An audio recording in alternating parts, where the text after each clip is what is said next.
So starting the test drive in this 24 Mustang GT Premium. Love having the leather, it just feels super comfortable. And then also having the, that was weird. I have a speed limiter on, I didn't even know that. So I did not know that this would serve as a speed limiter down here. I didn't even see that button. So to adjust the gap, I said earlier that it goes up and down. That's my fault. I did not notice that this was the limiter. So it's nice to have that too. You just have to know it's there. I just thought that was the gap adjust, but you just hit one button to adjust the gap. So again, I apologize for that. But other than that, I mean, it's pretty simple getting behind the wheel of one of these compared to a 23 model. Everything else kind of makes sense, or you had similar settings. Even like the steering button, it was down here, but they put that up there to kind of go with a lot of the other models, the newer models that are out now by Ford. But having everything in sport mode, it's an aggressive car, super aggressive, and the exhaust note is very pleasant stock, I think. But like I showed earlier, you do have several different modes that you can choose from just for the exhaust. I have everything sported out, from the steering to the drive mode, the exhaust sound, everything's just set to sport, because I think that's the way these are meant to be driven.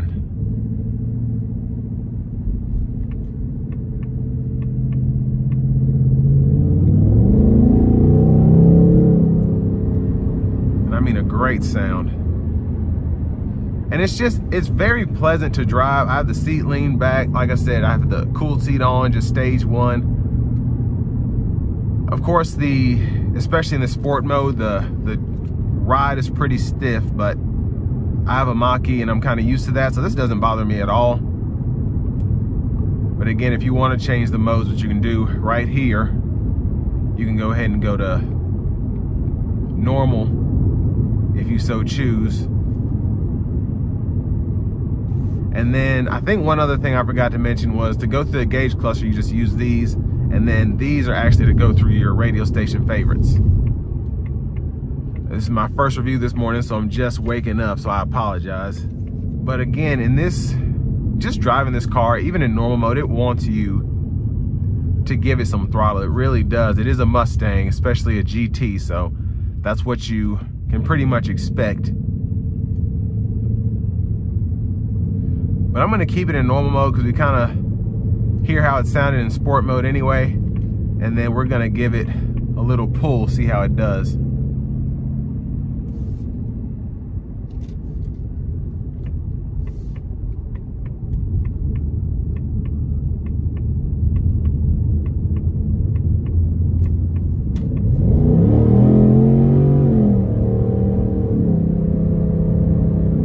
So a great sound. I don't want to give it too much throttle just because this is a newer vehicle.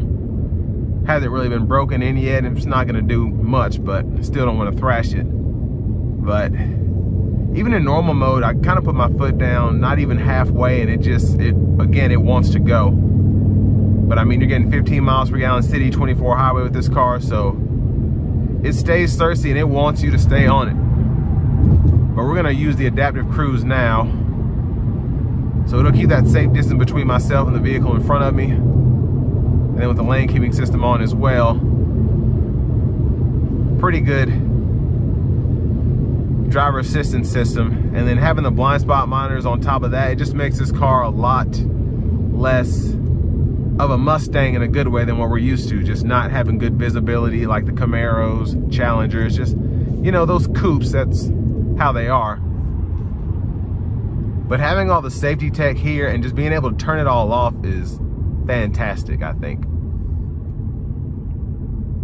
But for the price point, I mean, we don't know what's happening with the Camaros. I think the Challenger's still out. But just knowing that Ford is kind of sticking with the Mustang, that makes me happy. Now, for a little more than $55,000, if you're a Mustang fan, I do not think you'll be disappointed in the least getting one of these. And if you're kind of on the fence about one, I mean, not a bad price with everything going up as much as it is. So great car, I think. Fast car, fun car. And this will bring me to the end of my review of this 2024 Ford Mustang GT Premium.